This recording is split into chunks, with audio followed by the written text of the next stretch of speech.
After 35 years of marriage, I was sitting beside my wife's hospital bed, holding her hand, believing I knew the woman I had built my life with.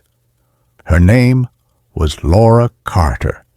We had raised children, paid mortgages, survived illnesses, disappointments, and decades of ordinary days that quietly bind two people together. That morning, nothing felt unusual. She was going in for a routine knee surgery, nothing dangerous, nothing dramatic. Just another chapter in a long, predictable life. The room smelled like antiseptic and recycled air. Machines hummed softly, steady and indifferent. Laura's eyes fluttered as the anesthesia took hold, her grip loosening in mine. I leaned closer, expecting some half-formed word, maybe my name, maybe a memory drifting loose under the drugs. Instead, she whispered another man's name. "Where's Daniel?" The words were soft, almost tender, but they hit me like a hammer. My hand froze around hers. The world narrowed to that single sentence echoing in my head. Daniel, not a name I recognized, not a family member, not a co-worker, not anyone who belonged in our life. I told myself I misheard. I had to. But the name lingered, heavy and unmistakable. I glanced at the nurse charting nearby, her attention elsewhere. The machines continued their steady rhythm, as if nothing had changed, as if my entire world hadn't just cracked open. I stayed with Laura through the surgery, smiling when required, nodding when spoken to, playing the role of the devoted husband while something ugly and unfamiliar settled in my chest. By the time she was wheeled into recovery, the name was carved into my thoughts. Daniel. When she woke, groggy and pale, she smiled at me like she always had, familiar, practiced, safe. I asked her, casually, carefully, who Daniel was. She laughed and waved it off. Said anesthesia made people say nonsense, said I was imagining things, said I was overthinking. But her eyes betrayed her. They flickered away too quickly. Her fingers tightened around the blanket. 35 years teaches you how to read someone even when they're trying not to be seen. That night, after she fell asleep, I did something I had never done in our entire marriage. I took her phone. There was no password. Laura never believed she needed one. Trust, she used to say, was our security system. Her messages were still open. Daniel Ross. The name sat at the top of her screen like a confession she never intended me to read. What I found underneath shattered every excuse I had tried to give her. Months of messages, hotel confirmations, late-night jokes at my expense, plans made while I sat across from her at dinner, unaware. Words that stripped our marriage down to something small and laughable. She called me predictable, safe, boring. Daniel called me clueless. 35 years reduced to punchlines. I sat there in the dark hospital room, the glow of her phone lighting my hands, while the woman I thought I knew slept peacefully beside me. That was the moment something inside me hardened, not with rage, but with clarity. This wasn't a mistake. This was a second life. And Daniel Ross wasn't just an affair. He was confident, careless, entangled. Their messages hinted at things beyond romance. Money, documents, papers they needed to keep safe. By morning, I wasn't grieving anymore. I was thinking. Over the next few days, I watched quietly. I followed patterns. I learned Daniel's routines. I learned where he drank his coffee, where he worked, how he moved through the world believing no one was paying attention. But I was. Then I did the first thing that changed everything. I mailed the truth.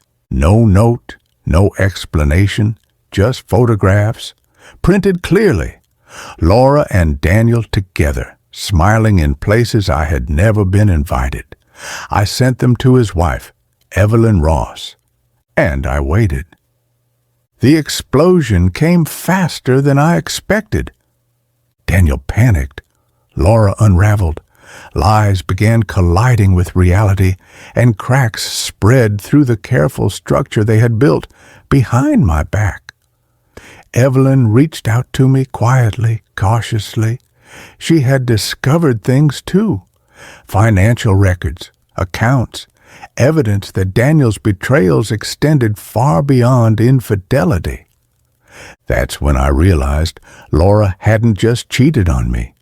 She had helped him. The woman I spent 35 years trusting had chosen deception, greed, and secrecy over honesty, over me. From that moment on, this wasn't about revenge. It was about truth. And truth, once uncovered, has a way of destroying everything built on lies. If you're listening to this story and you've ever trusted someone completely, only to discover you were living beside a stranger, stay with me. What happened next didn't just end a marriage. It exposed crimes, alliances, and consequences no one saw coming. And if you want to hear how it all came crashing down, make sure you're subscribed. Once the truth surfaced, there was no going back. Laura tried to pretend everything was normal, but normal had already died. I saw it in the way she guarded her phone, in how her voice tightened whenever Daniel's name came up in conversation, even accidentally. She didn't know I had already seen everything. She thought denial could still save her. Daniel, on the other hand, knew something was wrong. He stopped posting online. His routines shifted. The confidence I'd seen in him before began to crack. Evelyn told me his temper had changed overnight. He was sleeping less, snapping more, glued to his phone like someone waiting for bad news to arrive. That bad news was already in motion. Evelyn and I met quietly, away from familiar places, two strangers bound by the same betrayal. She didn't cry when she spoke about Daniel. She was past that. What she brought instead was precision. Bank statements, USB drives, screenshots, evidence of offshore accounts and transactions that had nothing to do with their marriage and everything to do with fraud. And Laura's name was there. Not everywhere, but enough. Enough to prove she wasn't just a woman having an affair. She was involved, signing documents, moving money, looking the other way while Daniel siphoned funds into accounts that weren't supposed to exist. 35 years with me. And this was the life she chose behind my back. We didn't rush. That was the key. Daniel expected anger, confrontation, a broken husband shouting in a kitchen or begging for answers. He underestimated patience. He underestimated silence. While Laura believed she was still in control, I gathered everything: dates, messages, financial trails, patterns. My background had taught me how systems worked, how people exploited them, and more importantly, where they failed. Daniel's failure was arrogance. He assumed Evelyn was emotional. He assumed I was predictable. He assumed no one would connect the pieces fast enough to matter. He was wrong on all three counts. One night, Laura came home tense, her smile stretched too thin. She asked questions that didn't belong to her. Where had I been? Who had I spoken to? Why was I suddenly working late? I told her nothing. That silence frightened her more than shouting ever could. Soon after, Evelyn called me.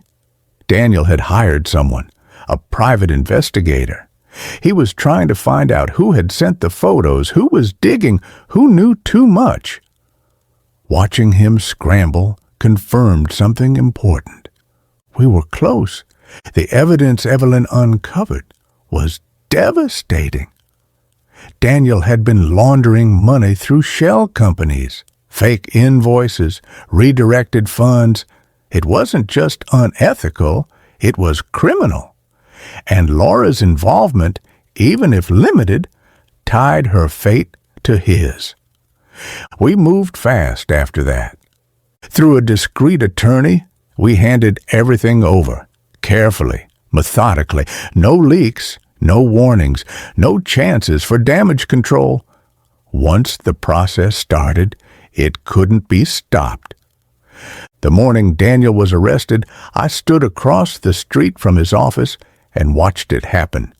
Police cars, handcuffs, a crowd of confused onlookers. The man who once walked confidently through cafes now looked small, exposed, stripped of the illusion he'd built his life on. He scanned the crowd desperately. He never saw me. I didn't feel joy. I felt closure. When I returned home, Laura was waiting. She already knew. The news spreads fast when lies collapse. Her face was pale. Her hands shook. She cried, apologized, blamed confusion, loneliness, mistakes. She said words she thought I needed to hear. But apologies don't erase years of deception. I told her the truth calmly, that I knew everything, that her choices had consequences, that our marriage was over. She begged. She said I wasn't this kind of man, that I didn't walk away. She was right about one thing. I wasn't the man she thought I was anymore.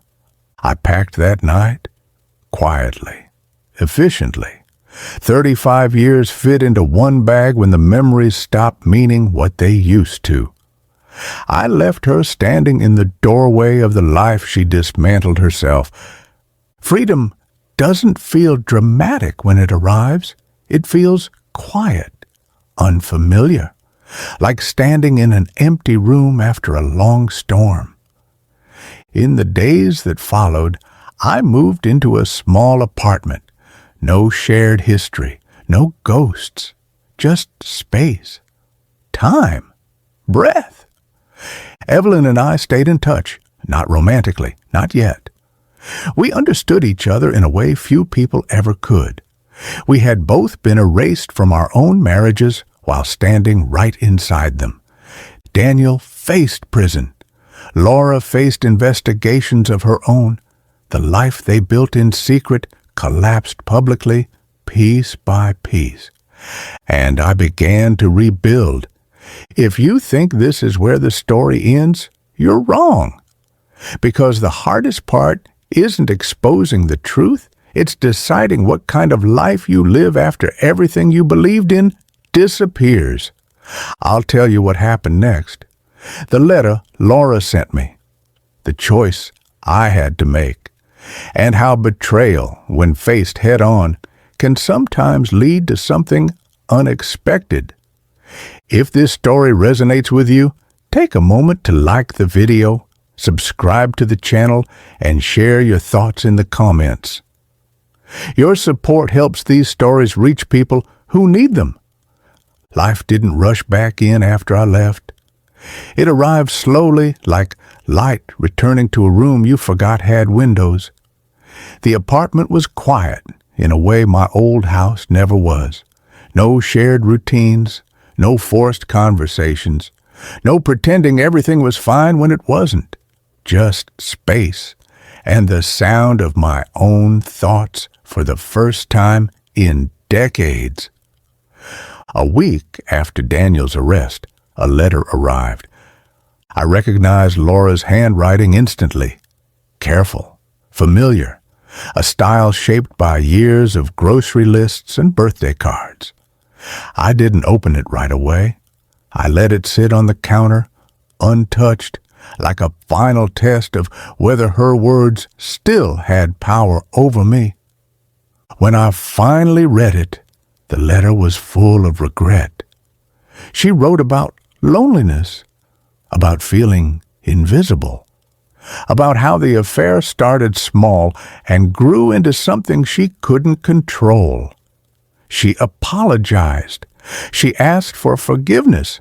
She said she still loved me. What she never said was why she chose deception instead of honesty. That silence told me everything I needed to know. I folded the letter, placed it in a drawer, and closed it. Some doors don't need to be slammed. They just need to stay shut. Evelyn checked in often, not to talk about Daniel, but about life, about rebuilding, about learning how to trust yourself again after realizing the person beside you was never who you believed them to be. We met for coffee, then walks, then long conversations that felt unexpectedly easy. There was no rush, no promises, just honesty. And after living inside a lie for 35 years, honesty felt revolutionary. Daniel eventually pled guilty. The evidence was overwhelming. The money trail was undeniable. He went from powerful to powerless in less than a year. Watching it from a distance, I felt no satisfaction, only confirmation. Lies collapse under their own weight. Laura faded from my life quietly. Investigations moved forward. Friends took sides. Some believed her version, some didn't. I learned quickly that not everyone deserves access to your truth. Time taught me something I hadn't expected. Betrayal doesn't destroy you. It reveals you. It strips away the version of yourself that survives on compromise and replaces it with something sharper, clearer, and more honest. I wasn't angry anymore. I wasn't bitter. I was awake. Months later, Evelyn invited me to a charity event she supported. I almost declined. Old habits die slowly, but I went. The room was warm, filled with laughter and music. People who didn't know my past, who saw me as I was now, not as someone's husband, not as a background character in someone else's life. I donated quietly, spoke to strangers, laughed without forcing it. At one point, Evelyn raised her glass and said, "To new beginnings." I echoed the toast without hesitation. Later that evening, as we danced under soft lights, something shifted. Not love, not yet, but possibility. And possibility is powerful when you've lived without it for too long. When I returned home that night, I stood by the window and looked out over the quiet street. The future wasn't certain, but it was mine, and that made all the difference. If you're listening to this and you've been betrayed, lied to, or made to feel invisible in your own life, understand this. The truth hurts, but it also frees you. You're not weak for trusting. You're not foolish for loving. And you're not broken because someone else chose deception. Sometimes the end of a marriage is the beginning of yourself. If this story moved you, please like the video, subscribe to the channel, and share your thoughts in the comments. Let us know where you're listening from. And if you'd like to hear another story about resilience, justice, and unexpected new beginnings, click on the next video. Thank you for listening.